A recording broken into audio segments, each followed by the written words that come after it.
So in today's video we're going to talk about pairing this, the Boss SD1, with this, the Boss DS2.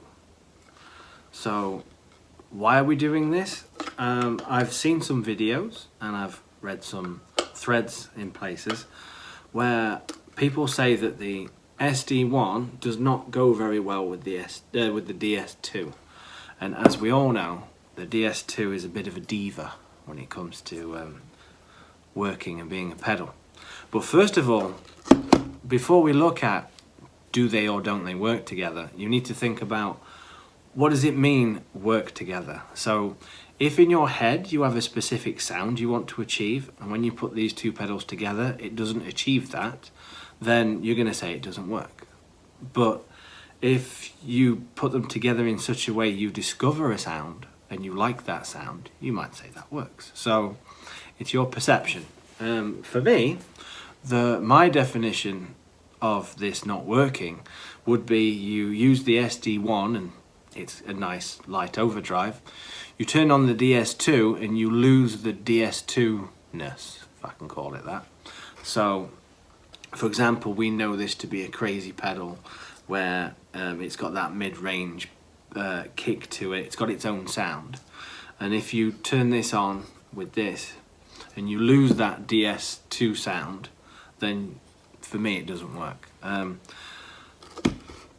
going to give a theory on this as to how I think I can make it work, and I don't think it's down to the pedals much. So you're going to see where I'm going to put the SD1 on my pedal board, and then in relation to the DS2, and then I'm going to show you the settings I have. But to be honest, I think the magic lies in the amp, or what you use for your amp sound. With modelers and katanas and things like that, which I'm running a katana, by the way, for this. Notoriously, the DS2 does not like a clean channel. So your old school valve Fender amps, you know, things that are really clean with lots of headroom, the pedal just doesn't like. And then you mix it with a pedal like the WH10 V2 and it really doesn't like it. So your amps to begin with need to be running kind of crunchy, or like they call it the dirty clean. Obviously if you have one of these you must be probably a John Frusciante fan like I am, and lots of other people that own these, or at least a Kurt Cobain fan.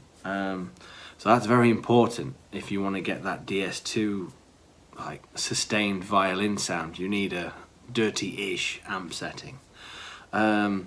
So what some people do is they may run the amp really clean and they go, well, I need to dirty it up, so they use a boost pedal or something that'll overdrive the amp. Off the top of my head, you've got Tone City make the Plexi, Black Star used to do a valve crunch sort of pedal back in the day. It's a long time ago. MXR, they have their Duke of Tone pedal, things like that, yeah? So you're kind of making a dirty channel, and I think the problem lies with that, where you run the SD1, the DS2, and another pedal to give you the crunchy amp, whereas you should just have a crunchy amp to begin with. That's my theory. That's what I think, and that's what I've found. So what we're going to do in this video is I'm going to show you my amp settings on a picture, which should appear now. Couldn't figure out what my amp setting was because I made a preset on the Katana and I forgot what I used, but I managed to find a picture on my phone before I did that. So it turns out it's the lead channel that I'm using, but the gain is probably at about 10 o'clock, I think, 10:30 as you look at the dial. The bass knob is at 3 o'clock. Oh, the channel volume is all the way up. The bass is at 3 o'clock, the mids are off, the treble is at 9 o'clock, so a little bit of treble, I found. Pleased my ear anyway. And that's it. So it's like the lead mode on the Katana is like a you know, an already broken up amp, but you're turning the gain back. That helps you control the volume boost with the DS2 and the WH10 V2. And I found if you do that with the SD1 as well, it smooths everything out.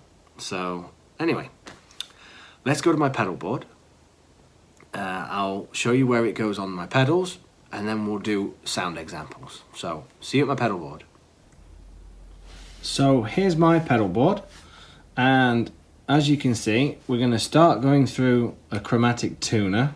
I do that all the time anyway, to keep it in tune. Today's video we're going to be playing in E flat tuning. That's my preferred tuning with my guitar. The first pedal in this chain is going to be the SD1. Okay, we put the SD1 before the DS2. Depends which way you do it. So if we go there, then we go into the DS2, and then for the rest of my pedal board, I'm going from the DS2 to a fuzz pedal and to the WH10. For this video, we're just going to use the SD1, the DS2, and later I'll probably stick on the Ibanez wah, because if you have a DS2, you probably have a wah pedal, because like I said, Frusciante. Right, so these are my settings to get these two pedals to work on top of the amp setting. We've got the drive at 12 o'clock. For me, that's just the perfect drive I found on this pedal. Same with the tone. I just leave the tone in the middle. Don't want any more brightness, don't want any more dimness, just the pedal is fine. My ideal SD1 would have these two pedals, these two knobs removed, and just a big level knob. I found volume wise 3 o'clock was good on this pedal. With my amp setting, it didn't jump and it didn't die. It was a good volume. So running on to the DS2,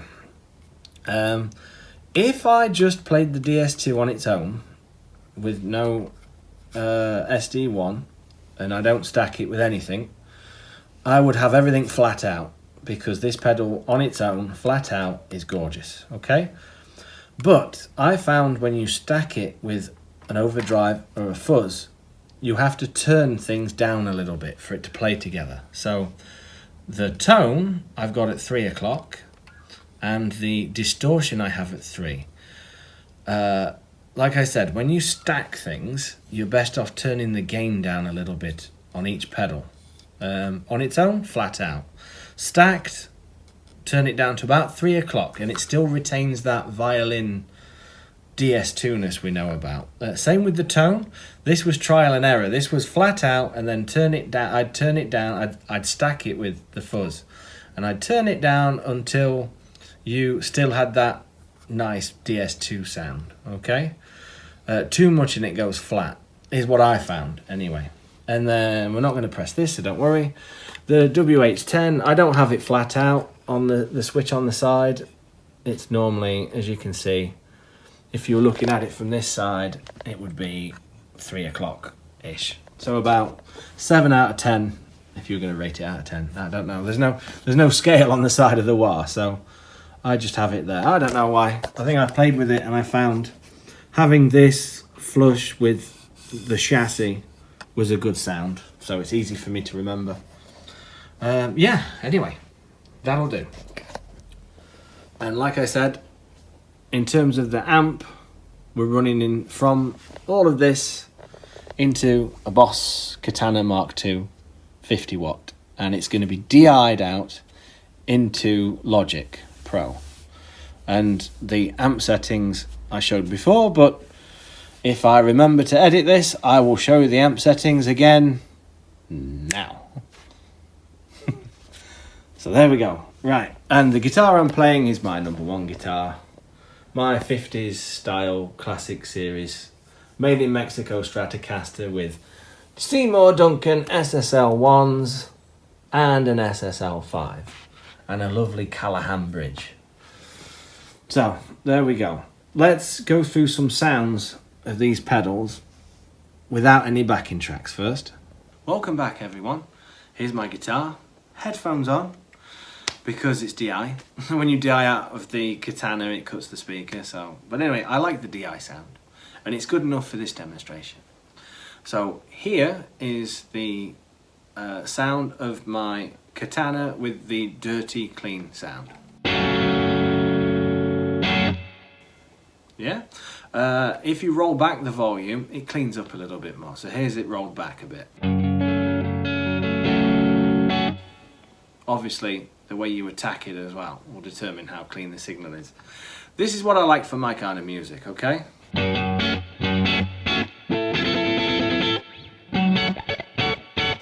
Yeah, and then you just turn the volume up a little bit.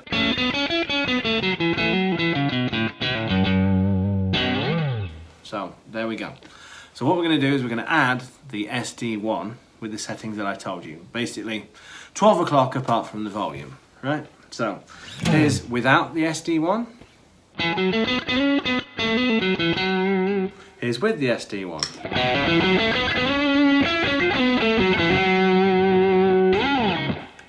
And, same as before, you can roll the volume back and you can get a bit of a cleaner sound.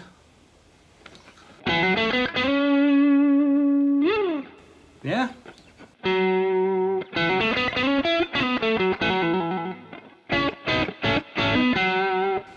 And then if I turn off the SD1, it sounds kind of the same. It's a bit fuller and thicker, okay? So you can go from, with the SD1, so absolute like crunchy rhythm, or you can back off and get kind of a nice rhythm.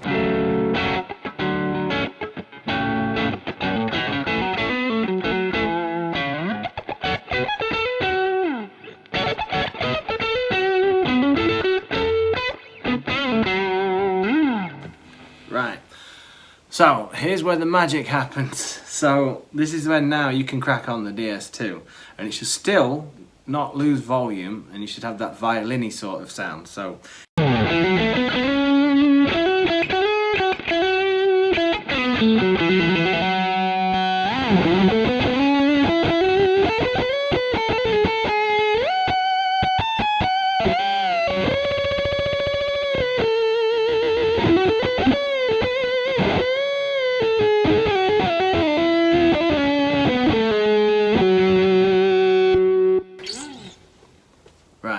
here's the DS2 on its own.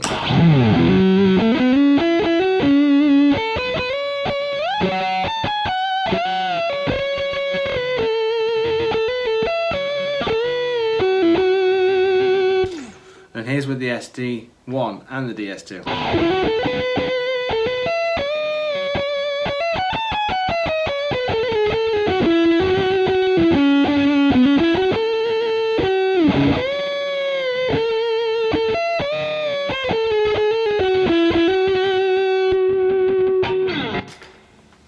I mean, I can see what people mean when you know, the DS2 sounds great on its own, and if you turn the gain all the way up on its own, it's fine.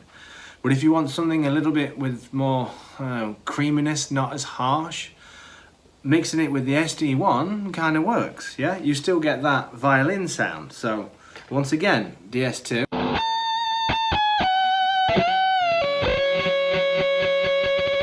But that's like harsh kind of thing.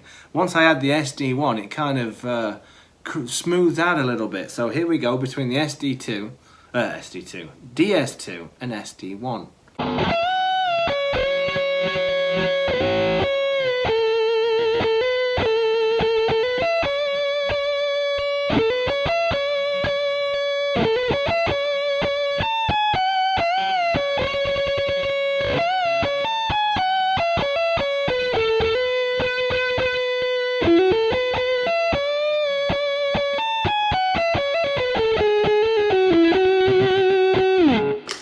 So, here's a little test then. I'm going to play just the DS2 on its own. No, actually, let's do a different way. I'm going to play two ways. With just the DS2 and the DS2 and the SD1. And you have to guess the first or the second one, which one is which. I've just confused you with my bad English, sorry. Right, anyway, so here's my first sample, sound of me playing. See if you can guess if it's just the DS2 or if it's both on.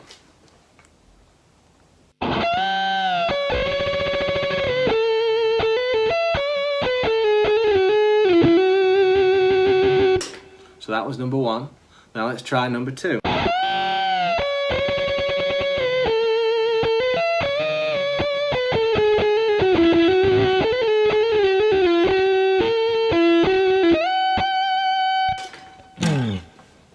So on purpose I did one stomp, either with one pedal or with both, just to trick you, so you can't count the stomps.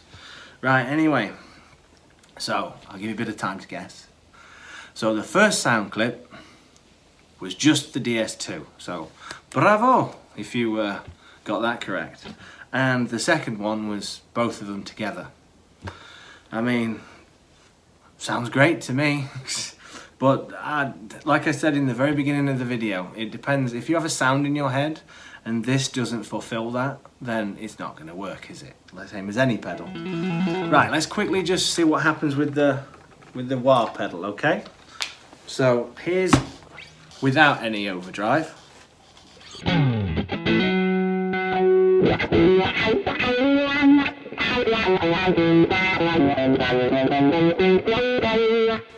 So there's no volume jump there at all. It's fine. Right, here's with the SD1.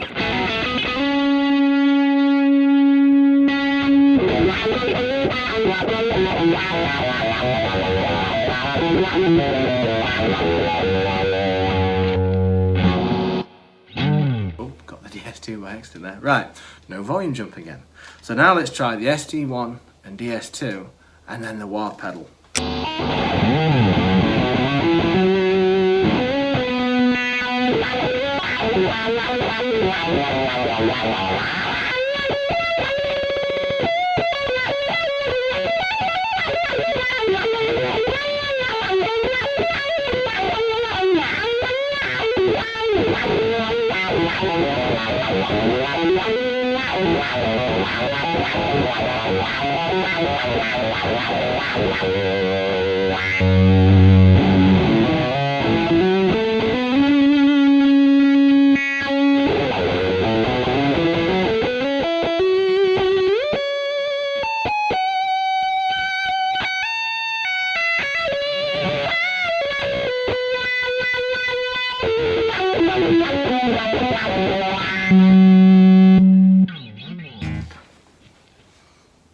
Totally fine, yeah.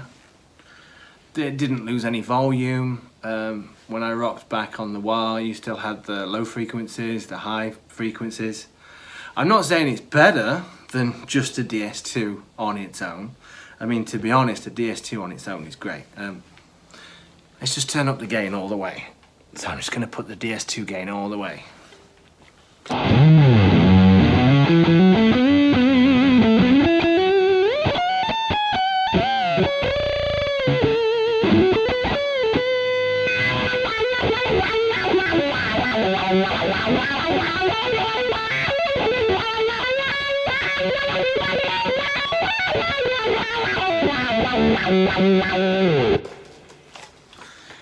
Yeah. But I'll put that back to 3 o'clock. So that's it. That's my sound. Dry. We've got the SD1, DS2, and the WH10. All is fine. What I thought I'd also show you, to keep this fair, is when the amp is clean, like very clean, and you can hardly hear it, okay? So I'm just going to demonstrate why the DS2 is such a diva. So here's the volume jump you're going to hear. Completely clean. Let's turn on the SD1.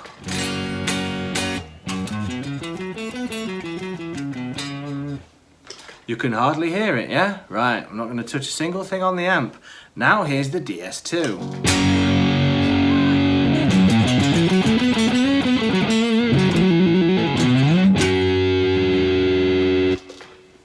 Sounds nothing like a DS2, but it sounds awful, and the volume jump is terrible. This is why you can't run the DS2 on a clean channel, okay?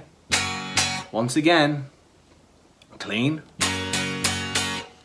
DS2.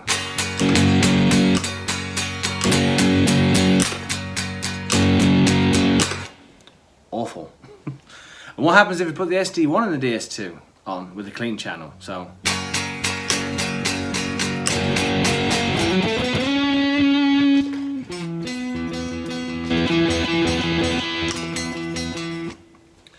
Same problem. The volume jump is insane. So if you're going to use these pedals, I highly recommend getting your amp like an overdrivey sort of sound if it has that kind of channel. Let's move on. The final part of this video, what I'm going to do is I'm going to play you out with a song of mine, and it has an outro section which has just some basic rock chords. So we're going to play the SD1 for that, and then when it comes to the guitar solo at the end, I'm going to put on both the SD1 and the DS2. Okay, so you can hear the range of sounds you can get with this setup. So again, it's my favourite Peter Gabriel album, that's why I say so a lot. Right, so thank you for watching. I hope this video helped, and I hope the settings may help some of you. This is my personal settings. It might not work for you. It might not work for you at all. Like I said, my theory is if you're running another pedal to get your crunch sound instead of the amp, that might be where the SD1 and the DS2 really don't like each other, if there's something else in between or manipulating the signal. So having the amp do the distortion work, I found for me solves that problem. But then again, if you go to a gig and they don't have a Katana, or they don't have the amp style you want, and you have to use a clean amp, you may be in trouble. That's more investigating for me to do. Anyway, let's finish off with a sample from one of my songs, demonstrating the SD1 for the rhythm section, and both that and the DS2 for the solo section at the end.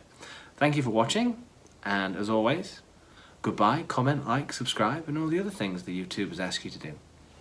Anyway, ciao for now.